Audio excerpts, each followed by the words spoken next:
இன்னைக்கு இந்தியன் ஸ்டைல்ல Mexican recipe ஒன்று பண்ண போறேன். சூப்பரான ஒரு ரெசிபி. இந்த டேஸ்டியான quesadilla எப்படி செய்யறதுன்னு இந்த வீடியோல பார்க்கலாம். ஃபர்ஸ்ட் இதுக்கு தேவையான மாவு ரெடி பண்ணலாம்.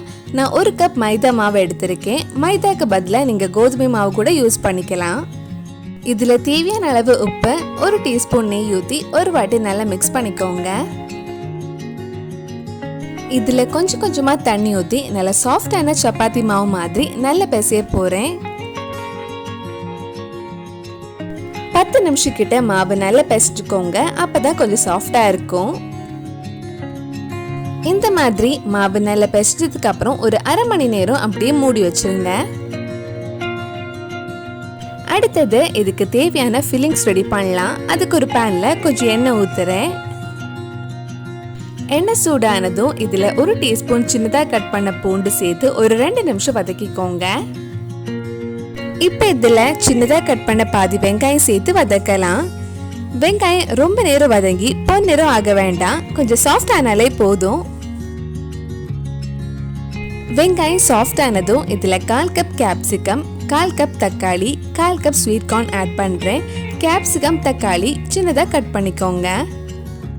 உங்களுக்கு பிடிச்ச வெஜிடபிள்ஸ் இது கூட நீங்க ஆட் பண்ணிக்கலாம். இதெல்லாம் நல்லா சாஃப்ட் ஆகுற வரைக்கும் கொஞ்சம் வதக்கிக்கோங்க.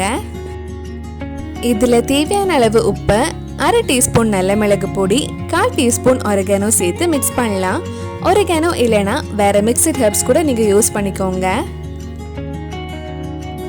கலருக்காக இதுல அரை teaspoon Kashmiri chilli powder add பண்றேன். இது ஆப்ஷனல் தான், வேணும்னா ஆட் பண்ணா போதும். வெஜிடபிள்ஸ் எல்லாம் நல்லா சாஃப்டா இருக்கு. இப்போ நம்ம ஸ்டஃபிங் ரெடி ஆயிடுச்சு. இனி இது ஆஃப் பண்ணிடலாம்.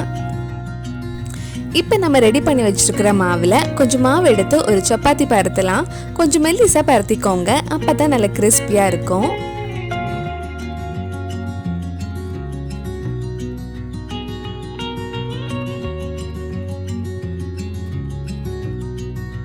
இந்த மாதிரி பரத்துறதுக்கு அப்புறம் நம்ம இது பேன்ல போட்டு 2 சைடுமே லைட்டா கொஞ்சம் வேக வச்சு எடுக்க போறோம்.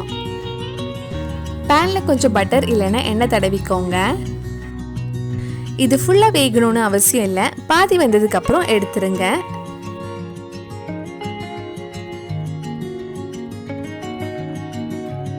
இந்த மாதிரி லைட்டா கொஞ்சம் பேன் இல்லைன்னா தோசை கல்ல போட்டு எடுத்ததுக்கு அப்புறம் நம்ம இதுக்குள்ள ஸ்டஃபிங் வைக்கலாம். நான் ஃபர்ஸ்ட் ஒரு லேயர் mozzarella சீஸ் ஆட் பண்றேன். ஒரு லேயர் mozzarella சீஸ் வெச்சதுக்கு அப்புறம் அதுக்கு மேல நம்ம ரெடி பண்ண ஸ்டஃபிங் வைக்கலாம்.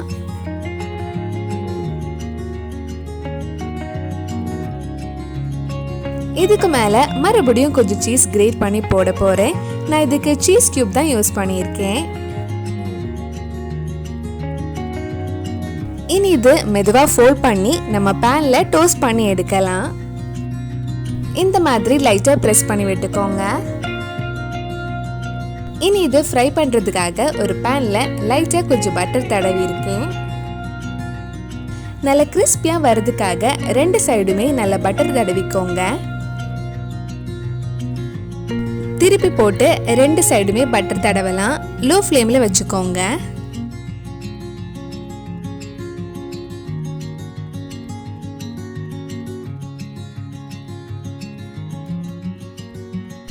நம்ம டேஸ்டியான quesadilla ஆல்மோஸ்ட் ரெடி ஆயிடுச்சு. இந்த மாதிரி 2 சைடுமே நல்ல கலர் ஆனதும் எடுத்துடலாம். டேஸ்டியான quesadilla ரெடி ஆயிடுச்சு. கண்டிப்பா நீங்களும் இந்த ரெசிபி உங்க வீட்ல செஞ்சு பாருங்க. பிடிச்சிருந்தா இந்த வீடியோவை லைக் பண்ணுங்க, உங்க ஃப்ரெண்ட்ஸ் அண்ட் ஃபேமிலிக்கு ஷேர் பண்ணுங்க. வேற நல்லா குக் வித் கோமாளி ரெசிபி நம்ம சேனல்ல ட்ரை பண்ணலாம்னு கீழே கமெண்ட் பாக்ஸ்ல சொல்லுங்க. நீங்க இன்னும் என்னோட சேனலை சப்ஸ்கிரைப் பண்ணலைன்னா மறக்காம சேனலையும் சப்ஸ்கிரைப் பண்ணுங்க. கூடவே அந்த பெல் ஐக்கனை பிரஸ் பண்ணா நான் புது வீடியோ போட்ட உடனே உங்க போனுக்கு நோட்டிபிகேஷன் வந்துடும்.